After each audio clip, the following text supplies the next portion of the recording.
I mean, you came to Idaho because this is such a marvelous, wonderful place to be, and it truly is. Why would you want to change it? I mean, it's already got what you came here for. Let's continue with that. We're not doing the things that some of our neighboring states are doing. So why vilify us for that?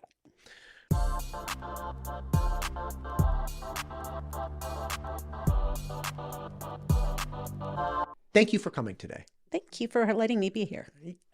You are a conservative educator, Yes. which it's almost like people don't realize that you exist. That, there are people that are, Second Amendment loving, first speech loving, small government loving, fiscal responsibility loving educators that actually exist within the public education world, are not saying that public education is terrible and we need to go private education, but genuinely, hey, look, I love teaching. I love helping youth. I love being part of this experience in life. I also happen to be very, very conservative. And that's just not something that I think a lot of people are wrapping their heads around, even though there are lots of you in the state of Idaho.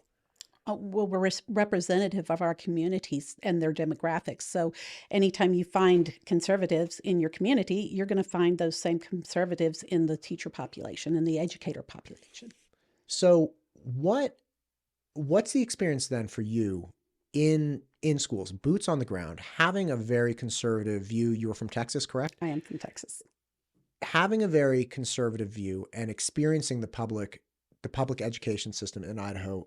Talk to me about this, because you have very specific views on a myriad of things, which is why I wanted to talk to you, ranging from, Bill 415 to library views. And let's be clear, your opinions and your views are your own. You're not Yes. here a representative of Vallivue School District or anything like that. Right. Or any other organization. Great. Okay. So just go. Well, I think that our educators are parts of our community. And in the past, we've kind of trusted our community members. They're part of who we are. We know them. We've gotten to know who's in our surrounding neighborhoods. And lately, we've kind of gotten away from that. We've been led down this ideal from conflict entrepreneurs that, they're doing these horrible things. McGeehan's CRT witch hunt proved to us that, hey, CRT is not an issue in Idaho. Our teachers aren't pushing these agendas. And yet that narrative still continued. And I think that educators just want to make sure that we are doing what's best for our students, and we want parents involved in that process. The CRT and the parents involved, I think, are two things that Idaho is paying a really dear price for, that other people have committed these crimes, right? Like California and Washington and Oregon to some degree. I know more about the first two states. They are working really hard to say, like, no, parent, you're not involved. This is our job as educators. We're here to actually train your kids and how to act appropriately and think appropriately. And there are CRT problems, but a lot of people moving from those states that have had such horrible experiences with those public education systems. And again, not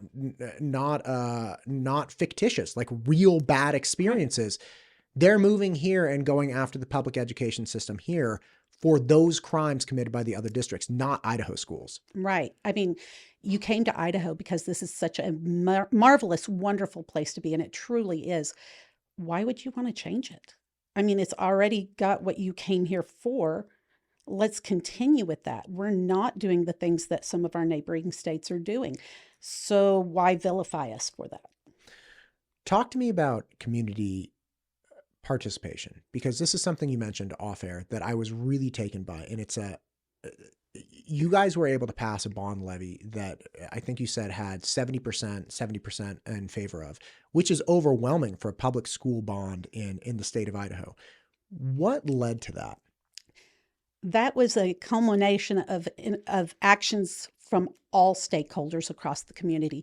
We had teachers, we had parents, the PTO, we had the band boosters, the sports.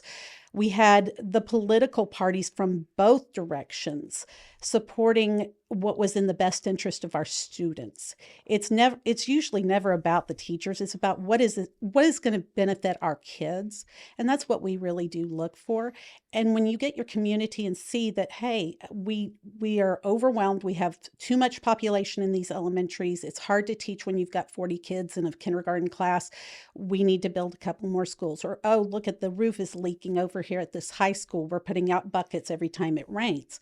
So when the community members see this, they're like, oh yeah, we need to make some change. And people got out and voted because they recognize that we really do want what's best for their students.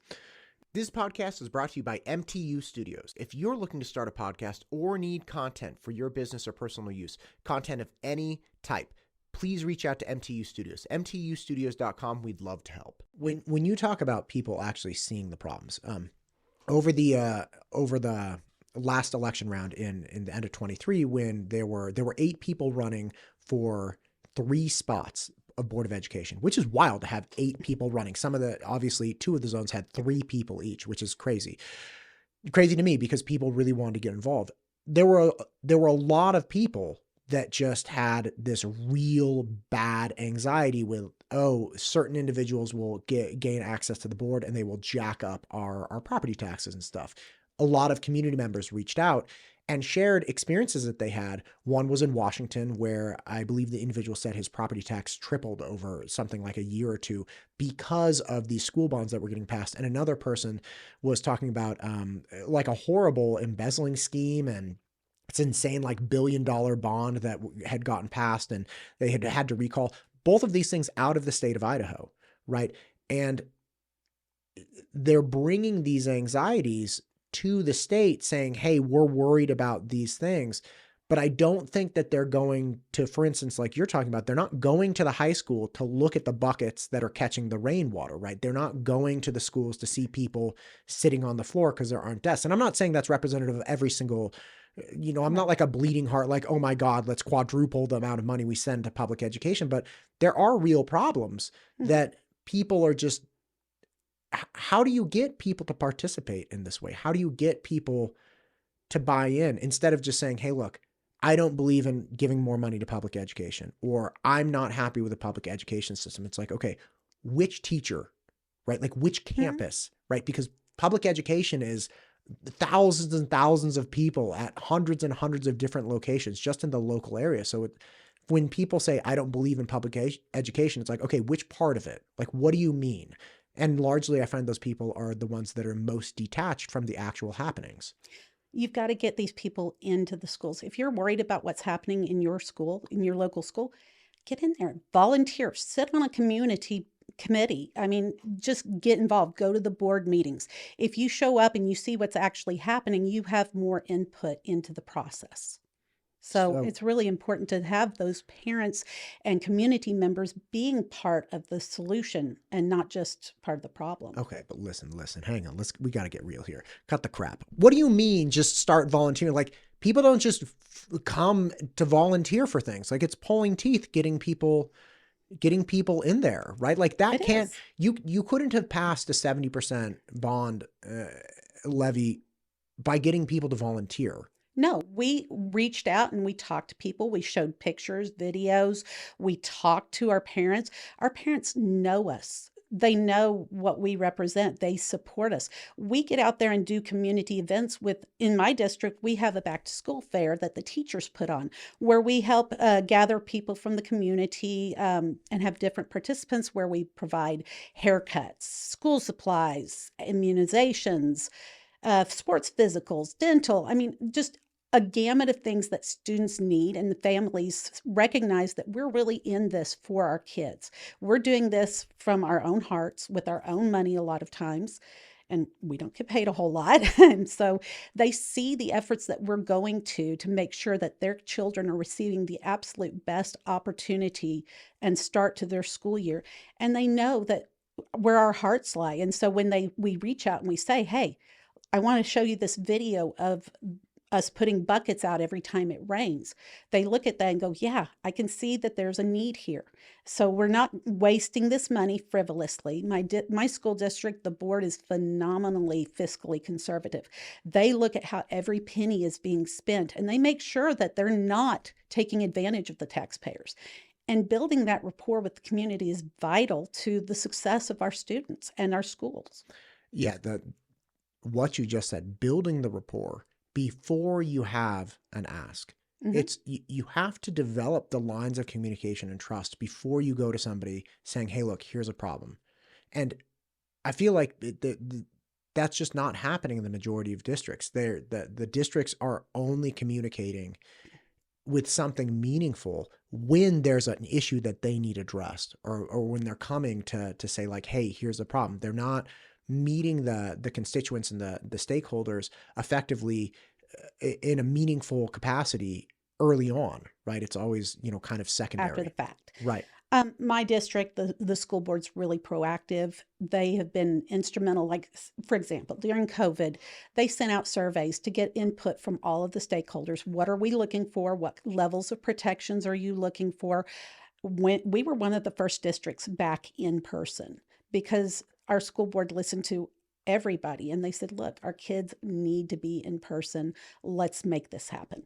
So I think having that transparency, that input from the community is so vital, and they're doing it right. They're doing it right. You said earlier, right before we turned on, you said, look, I'm not political because I want to be. I'm political through necessity. I think you said I'm not political by nature. I'm political by necessity. Right. Because public education is a mass political tangle. Mm-hmm. Bills like 415, you had SB 1221, you had HB, what was it? I'm going to screw this up. Was it 418? What was the original? There were two original library bills this session. Oh, the one from Crane. Yeah. So Crane and then SB 1221. I did a video on both of them. And now there's another one. So the one from Jeff Schroeder. Right. So you have public education and public libraries and whatnot. Well, let's focus on just public education being thrust into this political, kind of gauntlet. Talk to me about the different policies that are affecting public education, the different, bills and the different conversations that are going on this session. And again, we have plenty of time, so we can just start picking them off. Well, I'm going to start with the library bill since you brought it up. We had this one from Crane who was, he was very, very thoughtful, but it was still very partisan. But we look at the one from Schroeder and it's like, oh, that's kind of actually a pretty good compromise. It doesn't make any party particularly happy, which is what compromise usually leads to. But we look at it and we go, okay, well, we're putting power back with the community within that local control so that they can develop these committees to rank or rate these books. And if this committee feels like this book is not appropriate for the students at this age level, it's not age appropriate, let's relocate it to another place. Then if the parent, because we do want parent control, if the parent says, well, yeah, I think that book's okay for my kid, they can access it with the parental authority, but it's not there for everybody. So we're giving parents more control, and I like that. There's still a $250 punitive there, so it's not going to make everybody happy. And I'm going to be clear. I trust our librarians. I know many librarians across this state, and they are all very careful to make sure that the books on their shelves are age appropriate for the students. I don't think this is truly an issue in most areas. If it is at one location, deal with that at the local level. That's why you have a school board that is locally elected. Address it at that level. But if we're going to have a state law to address it, being, I don't want to say nanny state, but we're wanting to control more, I think that Jeff Schroeder's bill is a little bit more appropriate in the fact that it's compromise. Right. And to be clear, there are a couple things here. So the bill from Crane had a punitive fine in case somebody, violated something. But what it required on a state level is that you have a physically distinct space from a public library and school library. So it affected both public and public schools. public libraries, public schools. And it said, hey, look, you have to have an adult section. And if the library gives access to or checks out, and there was all this legalese in it, essentially allows a minor to have a book that the parent feels is inappropriate. The parent can then in effect say, hey, you have provided them with some kind of damaging or inappropriate material, and you have to remove this. Then if they don't want to, if they're like, no, I don't really think so, then essentially legal up, right? Then it enters a court system and the library could be fined. But that was left on the parents and the participants to have their own interpretation of propriety, which became a problem because they're saying like, look, essentially no inappropriate material. Okay, well, what's inappropriate? And then it had a lot of, and it had a lot of things like it was talking about, for instance, intimacy issues. And like it really spelled out a lot of things, but then it also had, and any other harmful material. So even though it was harmful. Right. So what's harmful? And Representative Yamamoto brought up a good point. She said, well, just, check out the Bible. And there's a county in Utah that had this issue and the Bible got removed because it talks about incest, murder, genocide, like all of these things. Right. It could be harmful. That was one bill. There was another bill, 1221, that only applied to public education and said, listen, we're going to leave this at the local level. And what we're going to do is we're going to have the Board of Education, and again, only dealing with public school libraries, not public libraries in general. The Board of Education for that public school would establish a committee, either made up of the board members or of selected members from the community.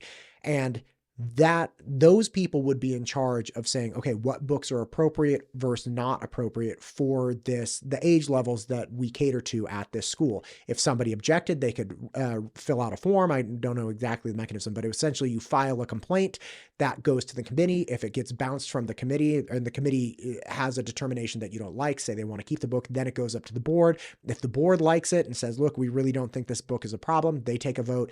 And that's it. There's no punitive. And if you don't like the way the board voted, you can vote them out. And if you have a compelling enough reason, if you're like, look, they left this pornography in here and the community agrees with you, then you vote them out, right? Mm-hmm. So you have a direct cause and effect, which is, hey, if the community doesn't like it, they get rid of these people. Those were complex bills, right? They were complex because 1221 didn't address public libraries and people wanted public libraries. And 2, there was ultimately an inherent distrust with having a committee, but it did allow for local control, right? For the other bill, which I can't, again, I think it was Chanel Dixon's, wasn't it? Crane? Wait, well, the first one was Crane's, yes. The first one's Crane. Yeah. So 1221, So 1221 only dealt with public schools and then did allow for local control. The first one took away local control, right, but then had, relied on state definitions of inappropriate material. But you go back, when you said you trust librarians, here's the thing. Which librarians? Right. Right. Like you trust the librarians, I do think, for instance, West Ada recently pulled out, I believe it was 10 books from their libraries. They reviewed them at the board level and just said, hey, look, these are not, we're not going to have these. One of them, if anybody wants to Google it, was a graphic novel, The Handmaid's Tale, which genuinely has graphic cartoon depictions of people having sex. And there's BDSM. There's a shot of a woman with a gun in her mouth, right? Like there are some books out there that are problems. That doesn't mean there's a conspiracy by the librarians. Exactly. Right. But sometimes books might get by librarians or whatever. Like we can give a charitable interpretation of librarians' intentions, but still recognize that not all books are appropriate. And yeah, we might trust librarians, but there maybe at times needs to be reform within libraries. Which is why we have local control. Right. So back to the current bill that's going on. We have local control. There is still a punitive. So this bill does have teeth, right? Like you do have a $250 fine. So for instance, if the library allows a minor to check out a book that should have been otherwise approved by the parent, there's a fine or something like that. Right. But there is hey, we're going to remove these books and put them in a different, is that the case? It's a different section? A relocation. Yeah. And then again, you have to get approval from your parent. Right. Gotcha. And I feel like that's a good compromise because you're still looking at the local control, but you also have that. And I like the outline of that punitive damage. It has to be an intentional act at that point, because I don't want some librarian that, this one slipped past me being penalized. That's not fair.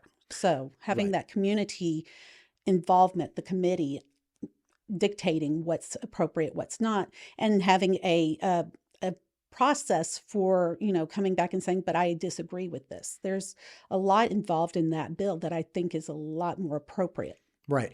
I do, and I know this may not be popular. I actually kind of do like that it has some teeth. Like there needs to be skin in the game beyond the idea that you could eventually vote out a board member that votes, say for instance, say you have 3 board members, five people on a board, and three of the board members vote to keep a book that you, the parent, you really, really dislike. Like they vote to keep some pornographic thing, right? Whatever. The teeth there, it's like, damn it, man. The only thing I can do is try to like now get political and galvanize my community when elections come up in like 2 years, right? So you don't have a direct negative feedback loop if you're doing something that the community doesn't really like, or that other people are like, no, this is inappropriate. So that at the very least, and again, I know you still have the board aspect of it, but if people aren't acting perfectly in line with what the board wants, then they get penalized. So at the very least, you can always pin this back on the board. Right. Another thing is, though, I really am in favor of parental control. And when you've got a parent that's involved, they know what's going on. So if one of those books were to be approved to stay on the shelves, you always have the option to call up the librarian and say, hey, I want my student's account flagged on the computer that they do not have access to this book. And I do not know a single librarian who would say, oh, no, I'm not going to do that. They absolutely will adhere to that and say, okay, your child will not have this book checked out to them. So there is already some parental control. This bill just takes it a little bit step further to say we're going to just remove it from access until it's been approved by the parent. Right. And we do this with alcohol. Like you got to show your ID. Like you have a library card. All you got to do is flag that library card, put a little picture of the kid on it. It's like, okay, this library card can't check out these books. Again, I think that's common sense. What are other things? Because obviously library bills get a lot of play, right? Because people get really worked up about them, and not unjustifiably, but people get worked up about them. What are other bills? We did talk about 415 briefly before we started. What are other things in? Well, with 415, I think that there's a misconception. It's not that we are anti-gun, because personally, I'm a Republican. I believe in my Second Amendment rights. I'm from Texas. My gosh, I have a gun. That's not an issue. I don't bring it to school, however. And I think that the concern is that we want to make sure that it stays within local control. First of all, there needs to be some kind of a vetting process and selection process of who is going to be carrying on campus, because I know of at least 3 educators who have had mental health crises this year. Would I want one of them having a gun at school when they are going through a mental health crisis? Probably not. We as educators, the School Boards Association, the Association of School Resource Officers, and the Idaho Education Association all said what we really want is more than just enhanced concealed carry license training.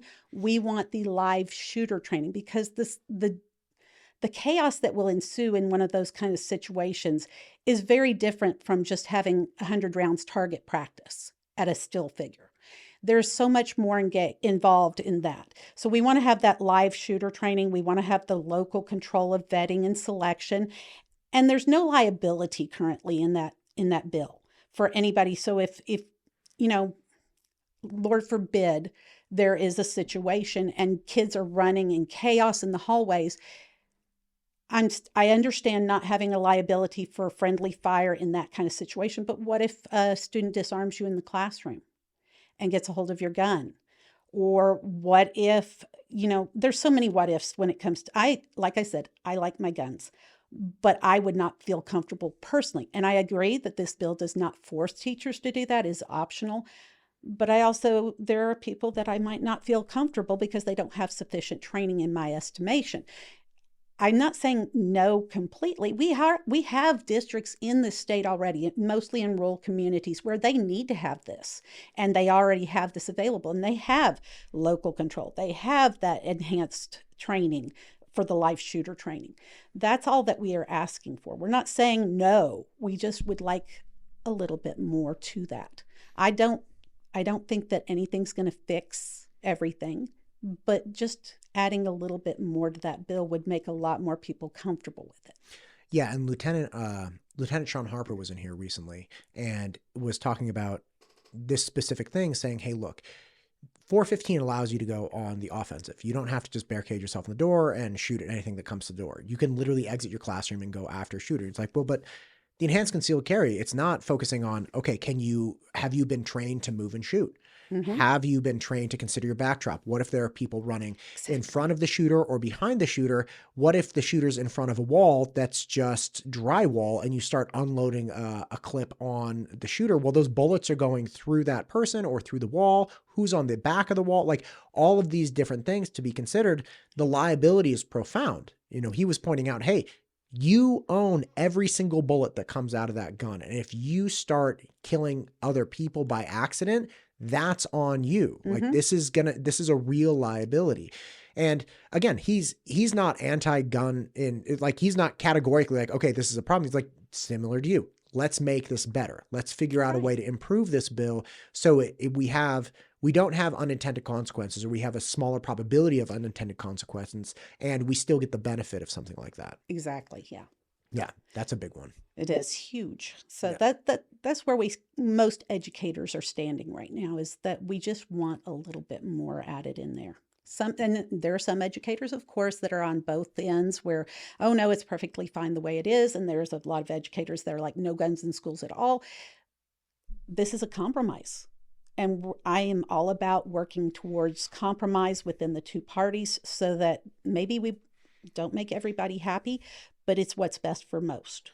So I think that's where we should be heading in most political aspects. Sure. Did you say compromise? I did. Oh I know God. it's a novel concept. Oh my God. What else? Because I know you came in with a big list and we're talking about it. I have It's a like, huge hit me. list. Just go. Just start rattling. Well, the parent choice tax credit. Okay, I'm I got very some. curious about this. I'm so happy you brought this up because this is one that I've been paying attention to just from an education standpoint for decades. Talk to me about this. They sit there and push it as being this big, it's going to make so many people happy.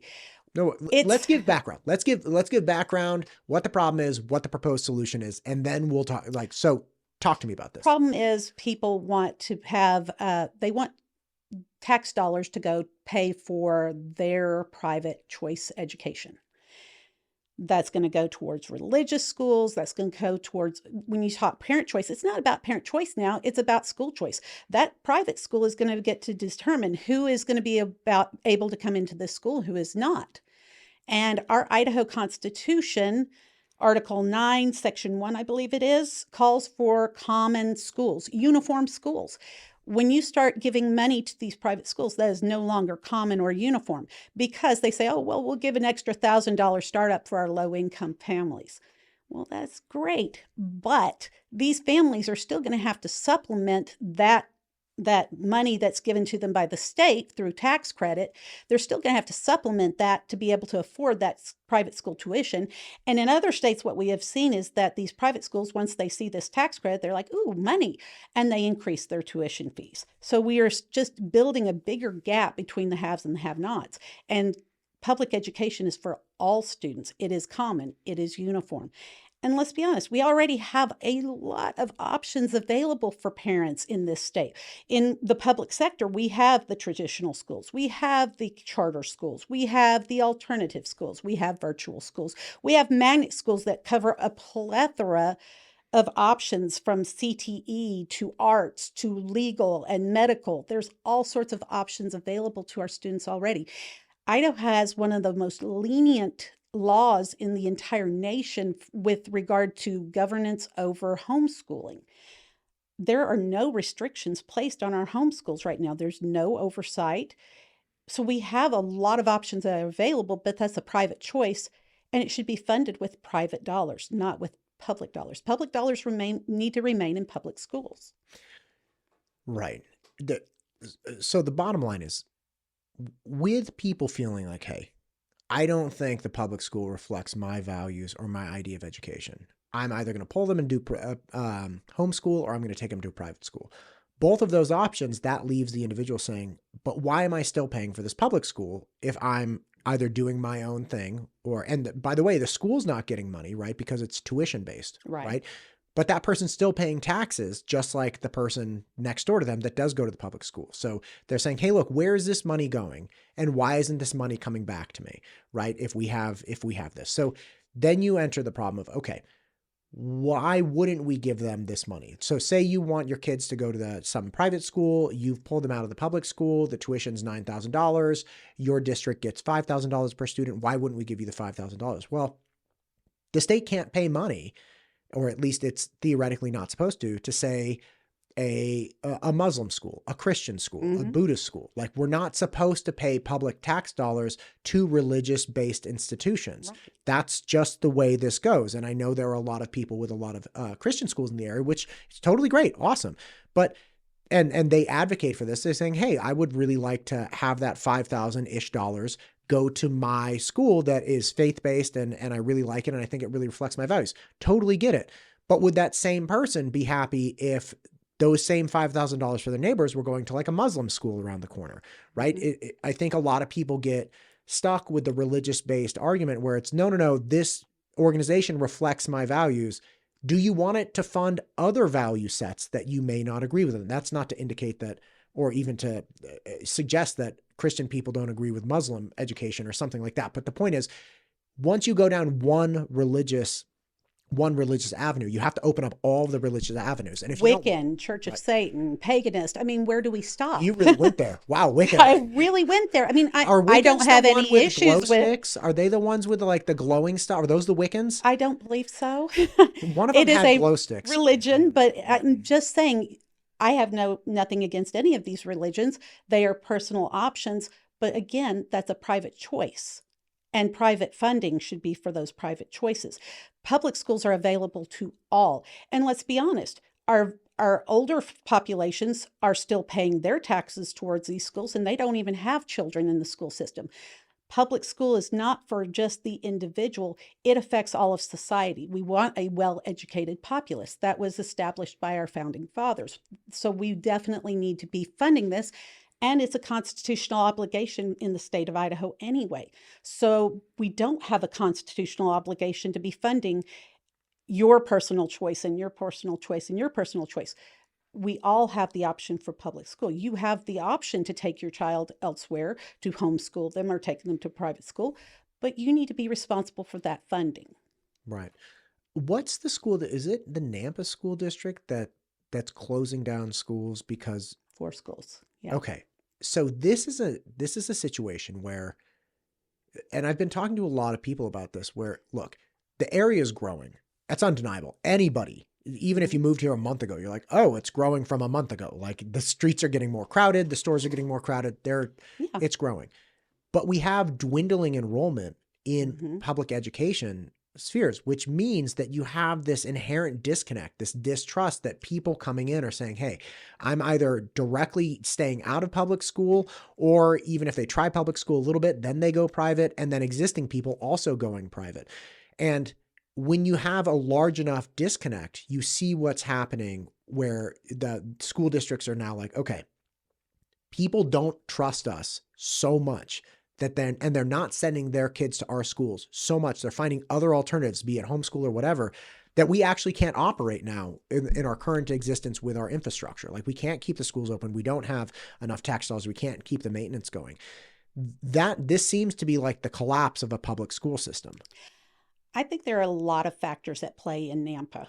First of all, the people that are moving into the area are not families with small children. It's mostly the retired people that are moving into this area. So the population is different. If you look at the most recent census for Idaho, it says that half of Idaho population is over 37 years old. So they're getting beyond the child rearing ages. And in like Nampa, we have, there was a study through University of Idaho that showed that the ages of 21 to 36 is the population of demographics that are moving out of the state at unprecedented rates. So the population in Nampa is older. So we're seeing a population, the the youth are diminishing. There's not as many students in the schools. So that's why they're having to close down the 4 schools, because there's not as many students. Yes, I think that there is also a lot of people moving in from out of state that have had really bad experiences in their previous states, and they're gun shy, for lack of better words. They are gun shy of going into the public schools because of their experiences in California, Oregon, or Washington, because they didn't appreciate what was going on there. And they just are transferring that distrust to the state of Idaho, which is not doing those things, has no intention of doing those things in the public schools. If you don't like what's going on, that's why we have local control with school boards. So there's that distrust of public schools from the people that are moving into the area. And then we also have those same people that are moving into the area are breeding distrust through, as I've mentioned before, conflict entrepreneurs who go out and spread half-truths and lies about what's taking place in public schools. And again, the way you dispel these mistruths, these lies, is by getting in and talking and having these conversations. If you're not sure what's going on, go and look for yourself. Ask to be on that curriculum committee so that you know what is being taught in the classroom. Go and meet with your teacher regularly. Communicate frequently with your teacher what is going on. We have things like Google Classroom where you can get on and see what is your child learning from one day to the next. We want those involved parents, because involved parents are going to make our students so much more well prepared. But don't just take somebody's word for what's going on. See for yourself. I think that's really well said. I think it is a really big, again, the crisis with public education, aside from the primary issue that the public education system has to address in Idaho is the distrust the public has for public education. Mm-hmm. And again, it's a burden for a number of reasons. Not that the Idaho public school system is absolutely perfect in every single district and every single school, but there's an overwhelming public sentiment that may or may not be a backlash to the Idaho school system that's taking hold. Again, it's really, and again, I personally am part of that. Okay. Because when I moved up here, and again, I moved from California, my kids were already out of the public school. We were paying some ungodly, like $36,000 a year to have them in Catholic school. The Catholic school wasn't even good. My wife and I knew we could supplement them academically because we were educators. And we're like, I just need you to keep my kid here, teach him a little math and English, and don't do any of that trash, right? Like, come on now.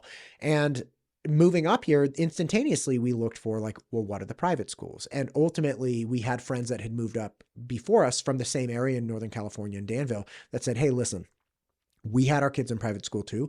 We actually really like these schools. Like, you may want to give them a shot. And we did, and instantaneously, we're like, this is different. These educators are different. The emphasis is different. The principals are different. The Board of Education is different. Like, these people are different. This is not the school we came from. This is not the right education system we came from. So that was, again, I very much sympathize with those people. I understand it, but I think although it's an undue burden, the public school system is going to have to start doing a better job communicating, because although maybe we could argue they haven't done anything wrong, they still get to absorb this problem. Yes. Right. This is still their problem. They're still going to be dealing with decreases of funding, which is not going to help. No, it's not going to help. And honestly, taxpayers in Idaho are getting a real good bang for your buck. We have one of the lowest spending per pupil in the entire nation, and yet our students perform equitably with surrounding states that are paying much more per student. When they say, "Oh, but we're ranked one of the lowest for education," there's so many factors that go into that, determining that ranking level. They look at early childhood education. No, it's not required in the state of Idaho, so we get dinged for that. Oh, we look at low teacher pay. Like, we have control over that. We get dinged for go-on rates. We are in an agricultural state. We need trades more than we need a doctor or a lawyer. Let's be honest. Wait, back up here. So what you're saying is that Idaho public school system actually gets penalized in the ranking systems because as we are in a more agricultural state than say something like Oregon or Washington, we need the employment opportunities for our graduates very much are in the trades and perhaps agriculture and things like that. So Right. because people don't go on to four-year education University. programs or 2-year education program, whatever, we actually get dinked on our rankings as like, oh, look at this school system. It's just producing a bunch of like plumbers and electricians, when in reality, we need more plumbers and electricians Yes. and people working in agriculture, because that's Yes. what the economy is in Idaho. Mhm. And it's not a failure of the education system as much as this is what the economy is. Right.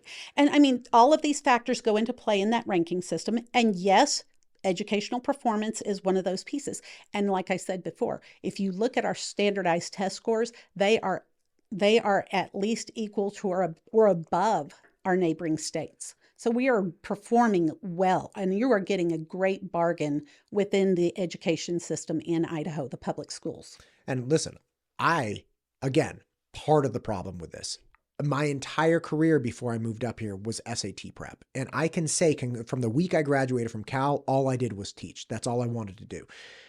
I can say conclusively that the school district I came from, the San Ramon Valley Unified School District in Danville in Northern California, was one of the best in the state. And they would tout unbelievable, SAT scores and math rankings and all this stuff. I will tell you right now, on average, the parents there per person, per student, were easily paying $8,000 to $10,000 a year in auxiliary education.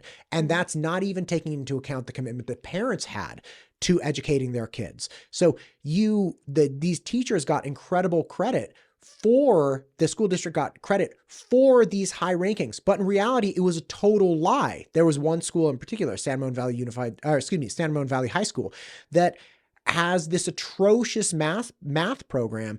And the principal at a meeting, I think it was two to 3 years ago, said, okay, look, how many people in here are using some outside tutoring service to help their kids get through the math program? 97% of people raise their hands. So he's like, okay, let me get this right. 97% of everyone here in our math program is using professional auxiliary education just to get their kids through this program. How is it that math program then gets credit for like, oh, we have these great students? You're trash. You're trash. You're dealing with a highly educated, well-heeled population of parents that are absolutely committed to doing anything they have to get their kids into a 4-year education. You're not responsible for their success. In fact, you're not even close to as quality as the teachers I've met and seen up here in Idaho, but they get the credit because of the ungodly resources they're dumping into these poor kids. And by the way, not all of those kids should be going to college. I worked with tons of students where it's like, damn it, man. You're going to go on. Your parents are absolutely dead set on having you go to a 4-year university. You're going to go on and get like C pluses in like sociology classes. You don't care at all. Or you'll go to a JC and then maybe not even convert. There were all kinds of private universities in California that were like $50,000, $60,000, $70,000 a year that were taking the lowest of the low end students whose parents could pay for it and essentially eking them through this 4-year education that meant nothing. If that does not speak to the validity of having parent involvement, though, I don't know what is. The problem in education right now is that the only people being held accountable is the education system. Students are not being held accountable at home or when they go and do poorly on the ISET, there's no repercussion for them. It only reflects on the teacher. We have no control whether that student went and played Minecraft all night long, didn't get up, didn't eat breakfast, didn't study, didn't come to school for half of the year. That's out of our control. It is within the parent control. So if we don't have the student buy-in, we don't have the parent buy-in, that's 2/3 of the educational process right there. You're talking about parents being involved. That is great. That's what we want. We want parents being involved in this process. Help your child with their homework. Make sure that they are eating right and getting a good night's sleep. Make sure that they are attending school regularly. Right now, there is absolutely no recourse for parents who don't have their students in school. We are on an academic, or we have average daily attendance funding, but we have no way to ensure that those students are going to actually show up at school. I can get up in the morning and call a student at 7:30 and say, hey, make sure you get on the bus. But if they don't get on the bus, what am I supposed to do? Go pull them out of bed myself and drag them to school? Man, while you're talking about this, my hands are like sweating because I would work with students for a very specific test, incredibly hard. They'd be doing great. And then the parents, because the parents wanted to be their friends, would let them go out on Friday night before the test. The kid wouldn't do well. And all of a sudden, Matt, you're the problem. How am I the kid was out till midnight doing God knows what, had to get up at 6 a.m. to go take the SAT, didn't do well. And now you're looking at me. Like, what planet are we living on? Or if it's a standardized test that's on the computer, they just sit there and D and click, and I'm done. 2 minutes later, what just happened? Okay. So, I mean, Listen, there's so many things that are outside of my control at the point. Okay. If I may ask, how long have you been in education? This is my 23rd year. Okay. You've been around for a minute. Okay. Work with me here. Okay. Why are we giving kindergartners Chromebooks? Why are we supplying every single child in the public education system a full-blown computer when everyone acknowledges no set of controls or monitoring are sufficient to stop people from doing bad things? I'm meeting with Deputy Gomez just after this. He says, look, anything you put on the computer, I can get past. Oh, yeah. Why are we doing this? Have we lost our ability to actually directly educate people? Are we now creating like superhumans? It's like, okay, listen, this is a different education system, but these kids are going to be monsters afterwards. I don't think that's really the case. And I can't for the life of me get anyone to say, this is the direct benefit that your kid will get, your kindergartner will get by having this Chromebook. I know they'll have to use computers in their professional life. The kid's 6. Why are we giving them computers? Well, I think it started with COVID because we were having to do a lot of remote education during that time frame, right when it first hit. You know, we learned from that kids need to be in person. They need hands-on activities. Writing has been proven through studies. If a student writes it out by hand, they gain more, they retain more than if they did it on the computer. Yes, we are getting there. However, there does need to be some technology education, and you start young because, as you know, technology changes from one moment to the next. So as they are growing with it, I'm from an older generation. Let me tell you, I didn't have a computer until I got out of college. So I'm not as adept as your 6-year-old. Okay, but here's the question. You're saying there needs to be some technological education. Does that mean that we need to have a class where we teach kids how to use a word processor, or we need them on a computer doing remedial tasks and just whatever just because? I don't think that we should ever be giving remedial tasks. We need to make the education appropriate to the students so that they are growing academically, absolutely. Sure. And that's part of being a professional educator. We all take that very seriously, and we should never just be putting this kid in front of a computer screen just for the sake of keeping them busy. That's not education.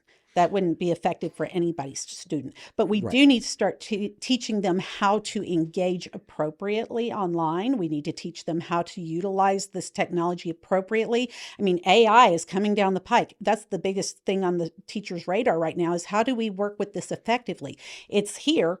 It's now. We have to learn how to control it, catch that plagiarism in the act, any cheating. But how do we get them to use it to where it helps them benefit their education?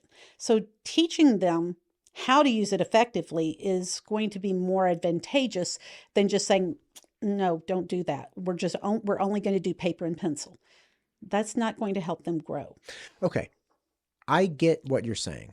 I spoke with a pediatric neurologist just this week, Dr. John Condi, incredible, works at St. Luke's.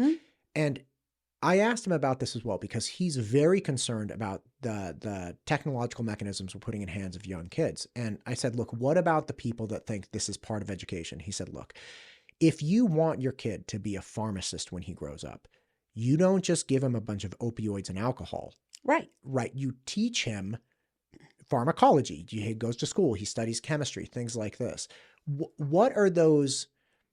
And again, I know I'm kind of springing this on you, but I've just struggled with understanding, okay, by giving a kindergartner or he's in first grade now, but he had a computer in kindergarten as well. He got in trouble the other day because he was watching Odd Squad, like in first grade. And then he got, it's like the day before he was taking like pictures of himself on this computer. And again, teacher took care of it. And like, we understand, like, hey, look, don't do this.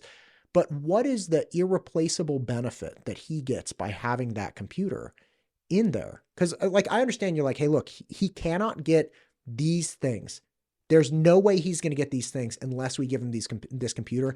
And these things are worth the risk of this computer being in his hands. What are those things that overwhelmingly support the existence of computers in all these hands? I would say just training them up so that they are prepared for the technological world that we now live in. If we don't give them those tools to effectively manage those issues, we talked about earlier before you started the cameras, we teach our kids how to drive. Right. We actually put them behind the wheel. We give them practice so that it's not just, oh, here, let's go through the book. Now go have it with this big ton of metal that's careening down the boulevard. Same thing with our technology. If we don't teach them how to utilize it appropriately, they're going to get out and they're going to have access to these tools outside of the education system, and there's nobody to supervise them there. So at least while they're in the schools, and I'm not saying, again, we don't want them on the computers all day long. That is not effective either. It's very ineffective. But we want to make sure that they are learning to use these tools effectively. Gotcha. And appropriately. Gotcha. Let's keep rolling down. Let me check the time. I'm really enjoying this. I want to be cognizant of your time. What's another one on your list? Well, I kind of want to go back to that parental choice tax credit. Let's go. Because I also want to point out the fiscal impact that it would have on our state. When we look at states like Arizona, they started out with, we're just going to use this really small amount of our budget. Let's go with $50 million as an example.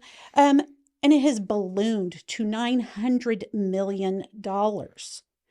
And they are looking at a $400 million deficit this year because of that. We look at Utah, who has they just started last year. And even before the program has even begun, their projected budget has ballooned further than they ever anticipated. If every single of the, 14,000 homeschoolers across the state utilize that $5,000. Right now, they're like, oh, there's a cap. Yeah, but for how long is there going to be that $50 million cap? Because if they all utilized it, now we're looking at, $200 million easily or higher. So while it might seem benign at first, nothing ever stays at that small thing. And we're looking at other states like Illinois is already going, oh, this is not working. We're going to back up off of this. That's in the talks right now in Illinois because they're seeing that this is not what they anticipated it be. Plus, there's a lack of oversight. In the public schools, we are held to a certain standard. They have to do this, and this. We have no control over what's happening in those private schools. And let's also talk about where those school funding is going. We've got kids going to the private schools. They still have access to the IEPs and special education programs in the public schools. They still have access to the EL programs in the schools, the extracurricular programs, the electives. They can leave the private school and come over here. I have written IEPs for students over in private schools in my area. So they're still accessing those public entities, and then they're going to get money for going and taking that funding to a private school. Right. They get the benefits of the public organization without funding it at all. Right. And these students that are on IEPs, do you think they want them over at those private schools? They get to weed out whoever they want. Oh, Johnny's a behavior issue. Let's send him over to the public schools. So of course their scores are going to look a lot better than the public schools because they've got the cream of the crop selection over here at the private school, and they don't have to worry about, oh, Johnny's a behavior problem. Let's send him back over here. Or, oh, this student just moved into the nation and they don't have very good English skills. Let's send them back to the homeschool. They don't have those restrictions like public schools have. Right. So they shouldn't have the same benefit. Two things. One, to your point, my wife and I both worked with a family. My wife worked with this daughter who was going to this private Catholic school, and there was something going on. Like they couldn't figure it out. And the Catholic school essentially told her this is the biggest Catholic school in the area, in the Northern California area. And they told her, they're like, listen, you need a lot of help. And yeah, you're gonna need to go back to public school because we can't offer you Hmm. this help, these services. And here she's paying, $20,000, and then they just wipe her off the books and bring in someone else. So like this person requires fewer resources, and at the heart of it, we're a business and we need to run this thing accordingly. And so she literally got booted out of the school that she was going to and loved and had been in this Catholic school system the whole way up. It turned out that she was having a very specialized type of seizures where she didn't have the physical trauma of a standard seizure, but her brain would seize and she would essentially, Like tonic-clonic. yeah, like they thought that she had like ADD, but what would happen is she would kind of like zone out for 30 seconds and just be like kind of staring off into nothing. And they didn't understand what was going on. And she's doing wonderfully, by the way, but they did indeed boot her out of the school system. They're like, no, go back to the public school. They can help you there. After they've already received the funding, of course. Yeah, right. And even if they were like, hey, look, we'll prorate you for half the year. It's like, well, I mean, where's the commitment to the student? Here, this girl came up in the Catholic school system from K all the way to, I think it was 10th or 11th grade. And then they booted her in her last, 24 months in school. And she actually went to Cal. She went on to be very successful. She got a master's in nutrition and some other things. But the other point that you're hitting on is that I know multiple private schools that are not nonprofits. Mm-hmm. Okay. Full stop. These are not nonprofit organizations. These are organizations that file tax returns and make a profit and do whatever they want. Totally fine, by the way. No problem with that at all. But anybody who's ever run a business knows that if Starbucks could charge $10 for a cup of coffee, they're not charging $3. They're going to charge as much as they possibly can to get just the right numbers of customers into the door and get the benefit, right? If they could charge $3, but they end up charging 50 cents, they'd be overflowed with customers. They would not be able to service them correctly. You'd have too many clients. If you charge $10 for a cup of coffee, you'd have too few clients and you wouldn't be able to stay in business. If you provide more resources, more money to a business that's in the business of education, right? And it's like, okay, I can charge $9,000 a year and that will get me just to the point where I have like a little bit of wait list, but Yes. I'll be filled up. And if anybody drops out, I have this wait list. Boom. If it's $20,000, okay, I'm making twice as much, but I have a third of the students. That's not right. Just perfect, just supply, demand, pricing, economics. Okay. If all of a sudden everybody has $5,000 more dollars, then they can charge. They're like, look, people on average are willing to come out of pocket $9,000. Well, they're still only going to come out of pocket $9,000, right? Like they just got a $5,000 boost. And again, it's not, I don't think anybody's thinking about this in a nefarious manner. Like, I don't think like all these businesses are like, I know what we should do. We should like rob the taxpayer. But if you just consider basic economics and how you run a business, if you can charge $14,000 instead of $9,000 and have the same population in your school, you're going to charge $14,000. I don't know of any business in the world that's like, look, the market would absolutely bear 14, but I do 9. And that's just the way it goes. Like that's not the way it goes. The prices are going to increase. Absolutely. You're spot on there. They're going to raise their tuition rates. And again, is now no longer common because not every student is going to be able to access those. And let's talk about rural schools while we're at it. You want to have these tax credits. Rural schools, when you're out in the middle of the country, there's not a viable alternative available to these kids. So how are they able to access this? You're leaving out such a huge part of the population. And let's also talk about the legislators that are introducing these bills and supporting these bills. What stake do they have in this? Because most of them are either A, homeschooling, or they have, like Representative Crane has his children going to private schools. This will directly benefit him. This will definitely, if you were talking homeschooling, paying for homeschooling, that would definitely benefit Scott Herndon because he's got, 7 kids at home. He's going to make buku bucks by having this bill pass. What are they gaining from this? I'm really disgusted that the Senate Ed Committee is made up mostly of anti-public education legislators. If you are having such a say in this aspect, why are you not somebody that has some stake in it, or, in public education, not just, I'm going to get some money for my own benefit here. When you say it's made up of people that are anti-public education, what do you mean? I mean that we have people like Brian Lenny, Tammy Nichols, we've got Scott Herndon, we've got people that have come out and said, we want to defund education, public education. We want this money going to homeschoolers. We want this money being routed to private schools. What is their stake in it? Tammy Nichols, her family has owned private schools. She has a deliberate stake in having that money routed to someone other than the public school system. I would really like to point out, and again, I don't know if you're telling me this is reality, that's reality. Totally fine.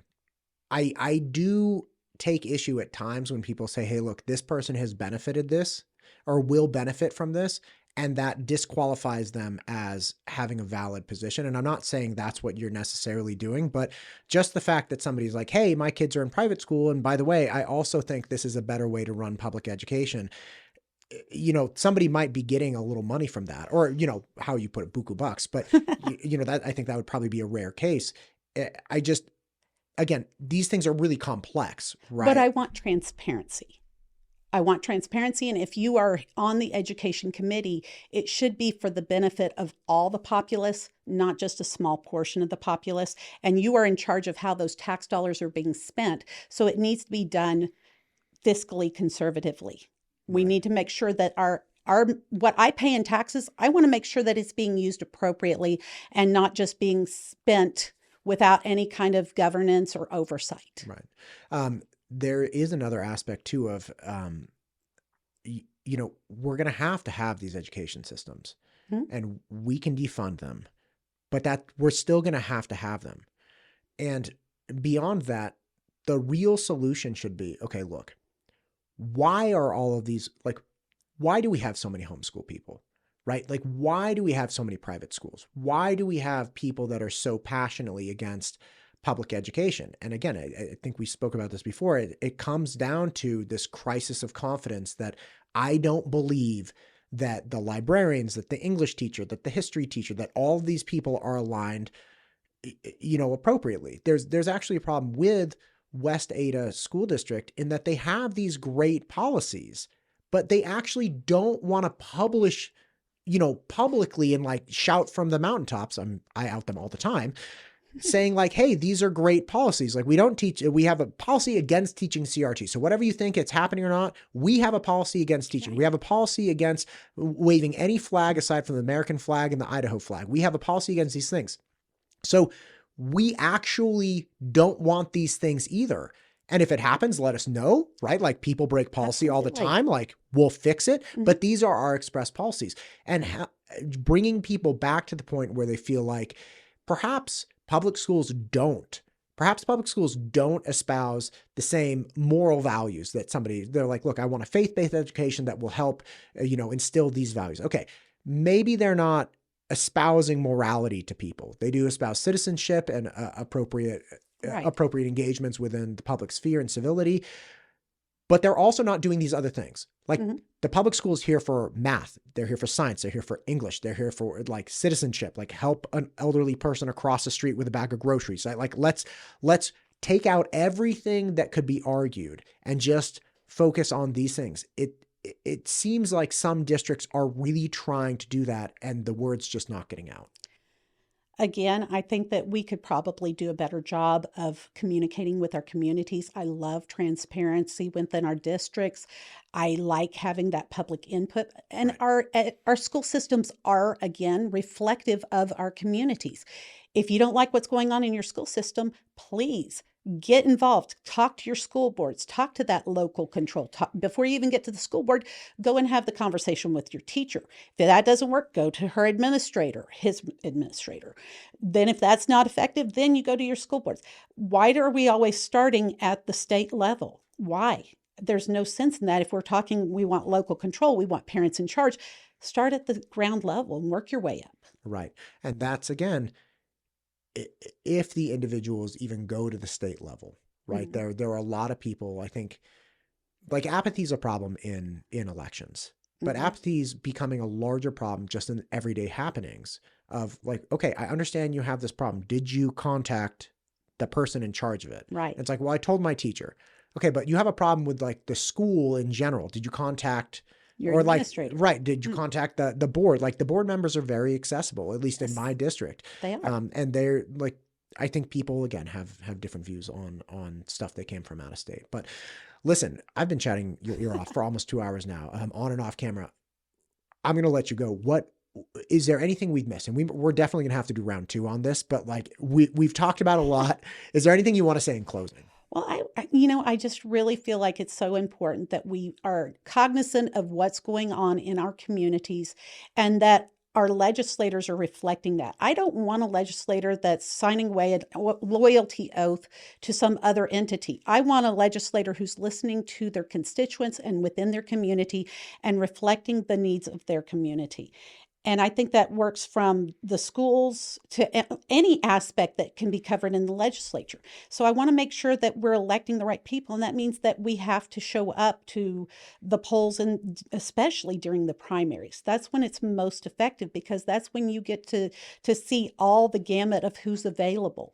Right. And vote according. I am a Republican, but I don't always vote a straight ticket, because I look at the individual and say, oh, I don't want somebody that's just at the bidding of somebody else. I want them to listen to all of the people in their area and make policy based upon the needs of their community members. So that is my biggest concern when it comes to education, is making sure that the policies that are being put in place at the State House really address the needs of the communities and the students and all of the stakeholders in education.